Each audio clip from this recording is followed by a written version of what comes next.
Most people think you need a huge network to land high-paying clients, and the truth is that you don't. I landed my first 25k client in tech consulting with zero audience, an abysmal LinkedIn presence, and very little understanding of what I'm about to tell you today.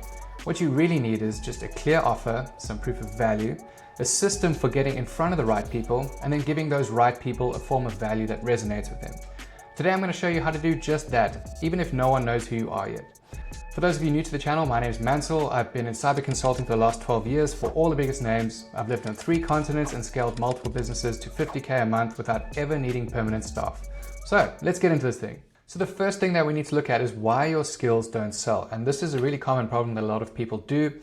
They're still focused on selling things of what they are. So they struggle to land these high-paying clients because instead of focusing on the value and the outcome that the client has, they focus on what they actually are. So you have to keep in mind, clients aren't thinking, we need another DevOps guy or we need a cyber guy. That's the high-level thing that they might say in order to solve the underlying problem. The underlying problem is that they want less downtime, they want fewer late nights, they want less pipeline problems, they want all of their data protected before they go IPO, stuff like that. You don't sell what you do, you sell the outcome to the client, the thing that they get from having you around. And that shift is actually what puts you in a position of power, because you're no longer some employee that's hiding between a bunch of ferns in the office. You're someone who is a business, a product, a service, providing this thing of extreme value that gives these people the outcome that they want.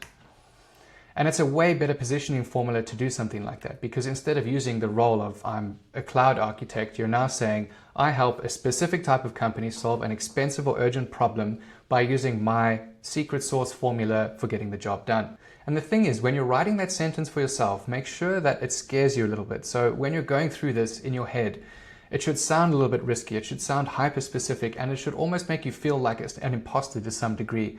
The kind of thing in your head where you think, oh shit, I wonder if people are going to think I'm a weirdo for saying this kind of thing, or someone's going to mock me for saying this.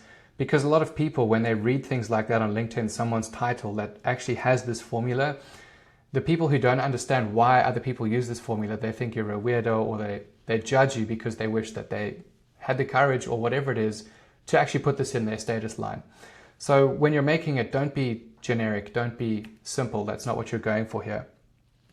You can't charge 2k a day while trying to be everyone's everything. So that's why we aim for hyper-specificity. So the first point is that it needs to be bold. So you make a statement that feels slightly uncomfortable, but it's true. And then you need to make it narrow. So you're going to target a specific industry or a problem rather than being general. So again, instead of a cloud architect, you're now XYZ for a specific type of SaaS company or whatever. And it should be outcome focused. So you're going to emphasize what they get rather than focusing on your skills. And here we can see the difference between the 2 points and why it sounds so much better to go with a premium offering than the generic one. So premium, I help early stage fintech teams ship SOC 2 compliance 3 times faster by eliminating unnecessary security overhead. Or you could say, I help B2B SaaS startups slash AWS costs by 40% using container lifecycle automation and real-time usage profiling, which if you went for the generic version would be, I'm a DevOps engineer who works with AWS and Docker. So you can see how one of them sounds way more valuable than the other one and why you might want to choose the one over the other. The one on the left, which is our premium offering, that makes you sound like you are a business use case. You're a product or a service. The one on the right sounds like an employee. And there's nothing wrong with being an employee, but I imagine if you're watching this, it's because you no longer want to be an employee. So you've got to think in those terms now because you are a business. You are selling yourself as a service. So why does outcome-based positioning work so well? And that's because the generic versions, they talk about you, they focus on the tools that you use, they're passive and bland, and they blend into every kind of profile, CV, or resume that you see everywhere floating around. But when you change it to the premium version, you talk about them, you talk about their outcomes, and they're specific and measurable, and it shows them exactly what they get in a one-liner story, and that's what makes it super valuable. It shifts the conversation about your capabilities to whatever it is that the client needs. And that's where the power is, because a lot of people just want their needs met, their pain points solved, so that they can carry on living and doing whatever it is that they do. It also shows that you understand business challenges. So again, you're not just talking about yourself. You've noticed that there are specific problems in your niche and you're going after them to solve them because you understand what they need. So how can we use AI to speed up this stuff if you have no idea how to position yourself? The first obvious thing is that you can use ChatGPT with your resume parsing, and you can do some value stacking on top of that. So here's an example prompt that I give you guys based on the resume and these job experiences, extract 3 high-value problems I've solved for past employers. Then rewrite them as client outcomes using this formula. I help X, solve Y using Z. Drop in any past gigs that you've done, and this is going to show you a whole bunch of stuff that you might not even have thought about to position yourself with. But you can take it one step further and you can add in job descriptions and things like that, and then kind of merge the two to tailor them together to get a positioning that really works. And that brings us into point 2 for this, is that you can use job posts that are out there to help you find out what's actually in demand in the market, which obviously you should be doing if you're going out on by yourself anyway to see if what you're doing is lucrative. But by finding out what's actually in demand, you're also seeing the problems that they're constantly talking about. And that's where a lot of value lies for you, especially when you tailor that with AI, because it can help you find value in that to refine your statement that you're saying you help businesses with. Because if you see a bunch of businesses posting about specific requirements within DevOps, you would then tailor whatever it is that you're saying to match that exactly with your XYZ statement. And then finally, you're just going to make it more stylish by saying, take this positioning statement and rewrite it to feel more premium and specific for whatever audience you want to get in front of. So if you're talking to founders or CTOs, head of whatever, you would change your positioning so that it gets aligned with their personalities more. Magnetic messaging, basically. So the final thought on positioning, you don't get paid for being capable, you get paid for being crystal clear about the expensive problem that you solve. So you need to make sure that your positioning is super premium. If someone can't tell what you solve within the first 5 seconds, you need to try again and again and again until someone understands exactly what you do just by looking at your profile. Basically, it should immediately tell them what they're going to get out of speaking to you. It needs to be concise, memorable, and it needs to focus on the outcomes that they're going to get by having a conversation with you. And the better you are at making all of this stuff stand out, so your communication, the value that they're going to get out of you, the less barrier you're going to have when you're asking for a premium price, because they can already see the results that they can expect by having a conversation with you or even having you on site. And that brings us on to step 2, which is what I call build your tiny list. So if I put a gun to your head and I said you need to find a client by the end of the month or it's overs, are you going to go to a cold email list and start messaging a bunch of strangers first in hopes that they're going to get back to you? And I think for a lot of people, hopefully the answer is no. You'd message someone that you already know, because these people already trust you. They might even be rooting for you in the thing that you're doing. So they're a far easier barrier to get over than a whole bunch of people who've never met you and don't trust you at all. So a common problem that people have is they think they need 10,000 followers just to make a sale, or they need to be super popular. And it's complete bullshit, because one person at a time can make you a whole bunch of money. You don't need to be the one for everyone. You just need to be one person's someone. And in the wise words of Van Wilder, you should write that down, because one person can completely change the trajectory of everything that you're doing. And I'll tell you a little story about that. So the first time I opened my consultancy, so this was after I'd been consulting by myself for years and I wanted to sell other people's time so that I could make even more money. I didn't really know how to do cold lead gen or any of that stuff, because I'd always relied on my network that I'd built up until that time. So anyway, I thought, okay, do I do cold DMs or how do I do this? And then I saw something and someone said, go after warm peoples. So I went and I did that, and I went through my list and I felt like an imposter, and I felt like I'm just disturbing these people, and why the hell am I doing it? So I found like 20 people who were in tech and I'd either worked with, or they were old colleagues, or they were some degree friends. And I just messaged them. But now this is where a lot of people go wrong, is that they think when you message these people, you feel icky because you're trying to sell to your friends. But in the next slide, we're going to get to the framework that you use to actually speak to these people. But the point being is that in doing this, one person out of those 20 people that I messaged, they actually gave me enough of a shit to dig into what I was doing and stuff like that.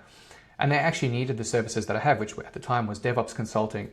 And I got 2 of my guys on site through them, which made me a ton of money over the next 2.5 years. So yes, message your friends, old co-workers, people who you met once upon a time and you've got them on LinkedIn, and you might not have spoken to them for a little bit, but they at least know who you are. And they know that you're not some secret lizard person trying to infiltrate someone's business. Because when you have that established trust, it's easier for them to pass it on to another complete stranger, which softens that barrier of 2 strangers having a conversation. So a template that you can use for people who feel icky, because again, we don't want to sell to our friends. If they're your really close friends and you can make a joke about it, I'm sure they wouldn't give a shit. But for those who are like friends, but not really the super close ones, it can be a bit weird. So you can use a template like this, which is exactly what I did. You just say, hey, how's life going? I saw this thing that they were doing in their life. I wanted to quickly let you know I've started something new as well. I'm helping this type of company solve this problem by doing this special thing. If you know anyone in the space looking for that kind of help, let me know. Hope everything's going well with whatever your thing.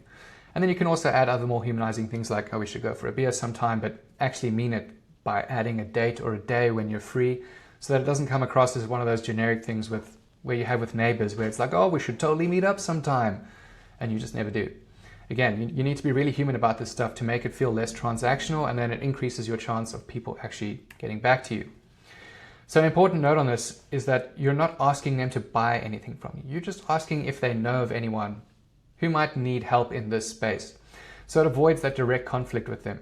Then step 2, you need to check your forgotten warm contacts, because this is really big. So the guy that I messaged, I was friends with him when I first moved to London, and he actually gave me my first job 14 years ago when I moved there, but I hadn't spoken to him in about 5 years, and I messaged him with almost the exact template that I used above, but then actually set a date for a real beer and blah, blah, blah, blah, blah, and that's how it scaled down.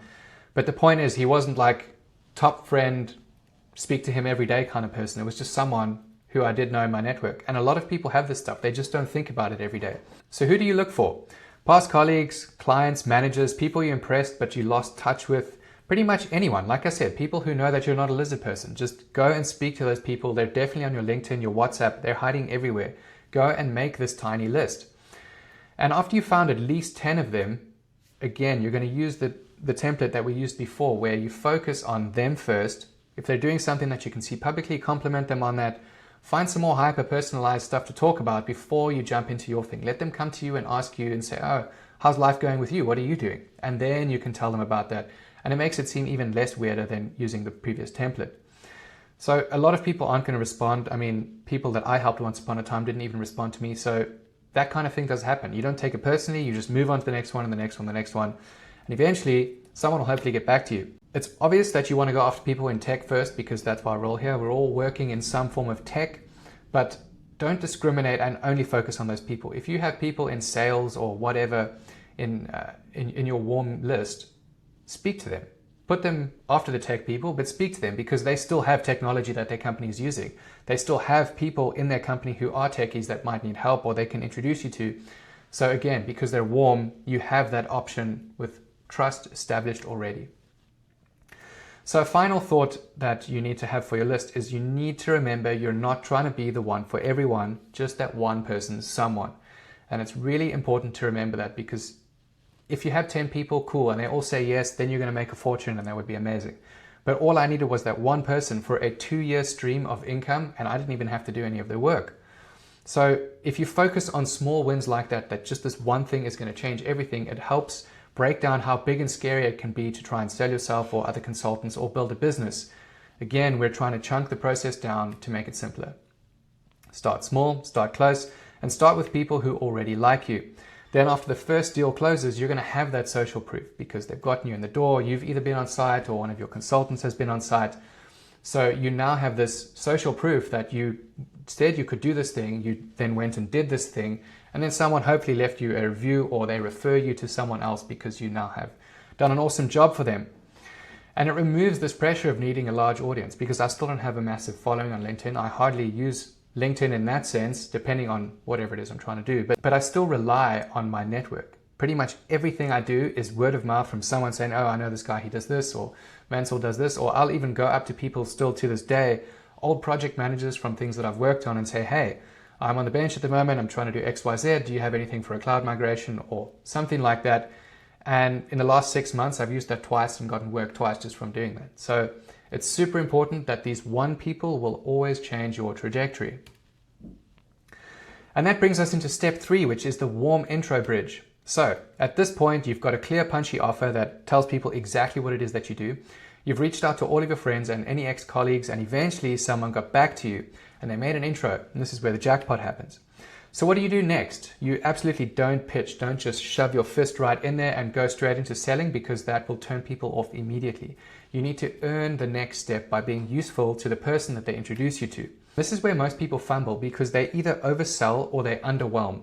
Like, one of the worst things you can do is overpromise and underdeliver. And in this sense, before you've even done that, if you're underwhelming or you try to sell to them too quickly, they're just going to be put off of you immediately. So you frame it as a conversation of value, and this is basically a discovery call with a little bit of added value. So it's not a sales call, it's not a demo, and it's quick and it's casual. It's just two people having a conversation, and you need to make sure that that's the vibe that you give off. Even though on the back end, everyone knows that you're talking business, you still need to be human about it and make sure that you just listen. So the first thing that you want to do is ask the right questions. Ask specific challenges and pain points. This is high-level stuff. Spot the real problem. Identify any underlying issues that they might not be immediately obvious, because a lot of people don't know what their problems are and they'll tell you this one thing, but it's actually something completely different. So that's why we listen and we ask a ton of questions so that we can try and formulate where their problems really are. So the other purpose of this call is to show them how you think. Again, because you're going to be doing all of this listening, you're going to ask them all the right questions, and then you're going to share any insights that you might have or demonstrate any value that you can towards the end of the call. And then when closing, you're going to offer to break everything down for them and put it into some kind of thing. So it's a 15-minute low commitment call that really is just super chill, but you need to be switched on because there's so much opportunity in this first call. And this is how you're going to open your call. You say something simple like, I appreciate you taking a few minutes of this. Totally happy to just share a couple of ideas and see if anything clicks. If not, no stress. So put it in your own words. Obviously, you don't just want to copy everything verbatim, but it does three things when you open up completely relaxed like that. Is it drops their guard, it positions you as a peer, so you're not a salesperson, you're not pushing any of your agenda on them, and it gives you room to diagnose and then deliver, which is the most important part of any sales call, is to first diagnose and then later on deliver a bunch of stuff that might be useful to them for free. So the side point of this is that before you hop on this call, you're obviously going to have a person's name that you're going to be talking to and some information about a company name. So I would do a ton of research before I speak to anyone. I know exactly who the person is and everything about their company, so that when I'm talking to them, I have a whole bunch of information I can piggyback on, and it's super important. So then you have three questions that you can ask. Now normally I have like 5 or 7, but these top 3 are going to get you most of the way there. And the first one is, what's the main bottleneck or headache you're dealing with around whatever it is that they're working in at the moment? And this blatantly tells you what they think their problem is and whether they know it themselves. And a lot of the time, as I mentioned, they don't. So another variation of this is, if I had a magic wand and I waved it 6 months from now, what problems would be solved? So you can use either one of those or come up with your own one. Basically, you want to find out what their biggest problem is at the moment from their perspective. Then the next thing that you ask is, have you tried anything to solve this problem yet? And it's super important to do that because it gives you an understanding of the angles that they might have tried already. And then you can also find out why those didn't work, which helps you find the right solution and look even better than the people who have failed. And then question 3 is, what happens if this doesn't get fixed in the next few months? And this is a super important question because it provides a timeline for you. And when you have a timeline, it tells you the urgency behind this thing. Now, if it's low urgency, that means that you're less valuable to them or that they don't really need this solution, which again, lowers perceived value.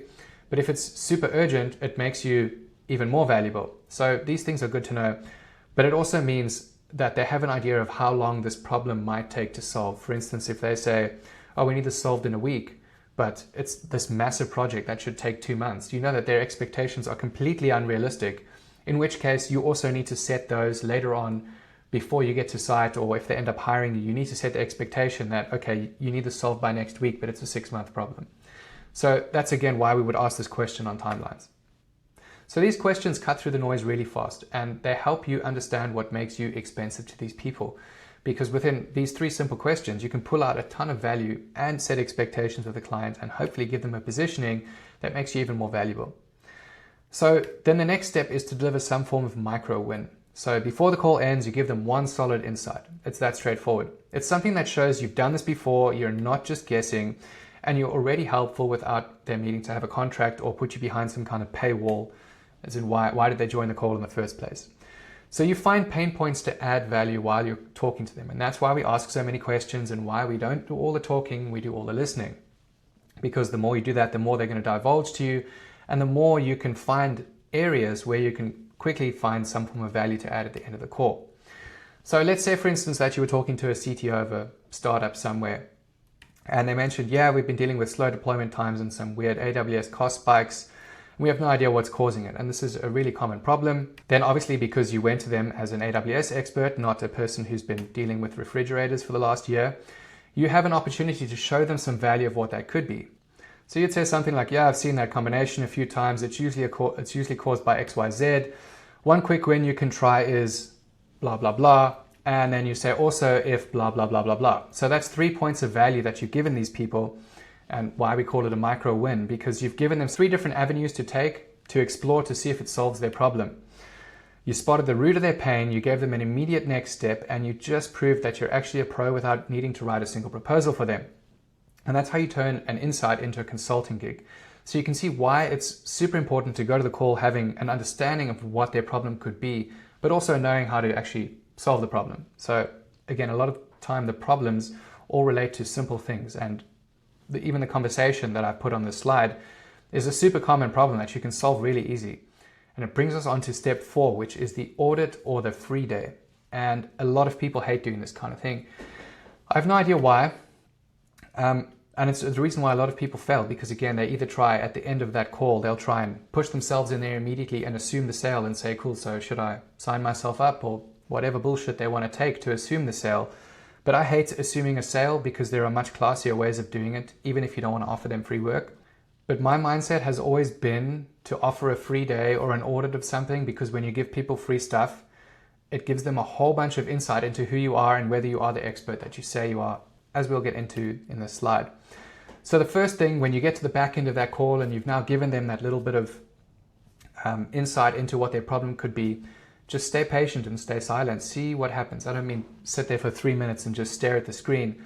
I'm talking about just sit there for a little bit, let all the stuff that you said simmer down, see what they say on the back end of that. And then what you can do is you can offer them this audit or this free day. Now, you weave this into the conversation, obviously strategically, and depending on the type of people and the client, this could be different each time you do it, so it's not like one size fits all. But before we get into this, I should point out that I'm not suggesting work for free forever. That's ridiculous. But if you're sitting in the living room every day wondering where your wife wanders off to for 5 hours, you're doing nothing for free. But by giving a free day or a free audit to this potential lead, you're at least doing something for free that could lead to a ton of money or some form of productivity or a referral. So it really is important to have that mindset when you're giving away stuff for free, because you're going to get a whole bunch of stuff back if you play your cards right. And there are a whole bunch of approaches that you can take for this. The first one being the audit approach. So you offer a focused assessment with their specific problem area, and you have clear deliverables and the scope that you attach to it, and you say, cool, so I'm going to go away and do this thing for you, and you should get these results. One of the most common things for that is just to do a cost optimization of their AWS environment. So a lot of people in AWS will go down that path. They'll do a platform test, see what services they've got switched on that are wasting them money, and it's really low-hanging fruit that can be done almost within an hour. Even if you templatize it, it can be even faster. But the point is that it provides them a ton of value, because at the end of this, you could go to them with like a 40K report and say, hey, all of this stuff is wasting you 40K a month, fix it. And then another thing that you can do, which is a bit more drastic, is you can offer them an entire free day. So you would spend an entire day helping them solve their problems, whatever that is. Maybe you go on site, maybe you just do a screen share with one of their tech guys, and you help them solve these problems for free, the thing that you might even have spoken about on the call that you had with them. And the reason you do this is that it shows you how you embed with their team. So they're not paying for this, it's completely free, but they've already seen how well you work with the team, how fast you provide value, and that you actually solve the problem that you said you could. So it's like your own social proof. You're giving them a realistic demo, and that's how it leads to something like a 6-month engagement. So the outcome of either of these approaches is that it creates an opportunity for you, right? You've seen how it can showcase your value to this person, and that's really the most important thing. So if we reframe it, what actually is the audit or the free day? And it's not free work. That's not what it is at all. That's just what a part of your brain might think it is. What it actually is a strategic sample. You're showing how you solve problems on their turf, using their context, not generic bullshit from your CV that says, I do X. And it's better than any form of technical conversation, because you could be on this Zoom call talking all of this shit about what you've done before, or you could just go and physically do it for them, which is way better. It visualizes that you are who you say you are. So you can see why it's such a lucrative approach. And the second point is that obviously it builds trust. So you're saying, this is what I do and this is how well I work with your team. It builds that trust because you are who you say you are. It's your own social proof, as I said previously. So option one would look like this. If you pick the audit, you would have like a short document, something like that, and would have 2 to 3 real issues that you might have spoken about on the call, like we had with the CTO example. And then by the end of it, you would have a clear solution and any recommendations beyond that. So you can use things like Loom. So if they don't want you to work with their team and they just give you access to something, then you could set up a Loom while you're working through this problem. And you can also have a wrap-up call at the end of it. But basically you're saying to them, these are the problems that I found. These are the fixes that I would implement if you want me to implement them. And they're most likely going to get you to implement them because one, if they're talking to you, they probably don't have the expertise on site to do it themselves. Otherwise, that expertise would have solved that problem. But two, if someone hands you a list of problems, they're not just going to suddenly go away and live with these problems if they're costing them tons of money. So they're far more likely to implement the things that you want by using you because they already have that established trust showing that you found all this stuff, you know what you're talking about. Here's the paper, you're saying you can solve it, and based on what you said before, you know what you're talking about. So that's why it's super valuable. And like I mentioned, so the example here was AWS. Cost optimizations are the easiest thing to do, but you could easily use AI to help you figure out what sort of lead magnets there are that you can give to clients when you're talking to calls on them. And we'll cover that in the next slide. Then option two, which is the free day. So you literally jump on site with them for 1 day, fix something visible, clean up a pipeline, fix some bugs, whatever, deliver it professionally, and that's it. And the way you think of this is like a free trial. It's like before you try an app or a product, you get a few days free trial before you do this thing. You get to see if they are who they say they are and they're as good as they say they are. And that's why this works so well, because no one's really going to turn down free work unless you're a weirdo about it or you really screw up that warm intro call. So what do you say when you're trying to approach people with this towards the end of the call? You could say something like, I've got some spare capacity this week. I'm happy to map this out in detail and either give you an audit or just jump in for a free day. If that helps, it's great. If not, no pressure. At least something got fixed. Obviously, use your own language. And you can see here, it's not begging. You're not devaluing yourself. You're showing leadership that you actually want to help before they have to start paying you or anything like that. And again, reciprocity is super powerful. So how can we get AI to help us with this? You can do it a lot faster than historically. People would even write a cover letter in by doing this kind of thing. But if you needed a prompt, you could say, here's a tech stack and a goal for this company. This is what they're currently facing. This is what they've tried. What can I offer them as a valuable free for a day of my consulting? Or what can I use as an audit? Basically, you're going to take all of the stuff that you found during your discovery call and you're going to chuck that into AI along with any information and research that you've gathered about the company. And it will come with a whole bunch of different lead magnets that you can offer these people for a free day or for their audit. Things you could look into that would provide them value. If you're smart enough, you might even do this before the call, and then you would have a whole bunch of different things to offer them on the call, which is why research before the call is super important. So you can feed it things like their LinkedIn posts, the job descriptions, their website, their tech stack, anything you found in the conversation. You could find personal things about the CEO, the founder, or the CTO, whoever it is that you're talking to, and see what challenges they might have blogged about or things they mentioned on Twitter that they're dealing with. Tons of different avenues to explore. Again, you can check Google, Trustpilot. The list goes on everywhere, but everywhere in there are problems to be solved and lead magnets to be given for free. Then what you can do while you're documenting this, so obviously if you're in their systems or you're troubleshooting something with sensitive information, you don't necessarily want to use all of this.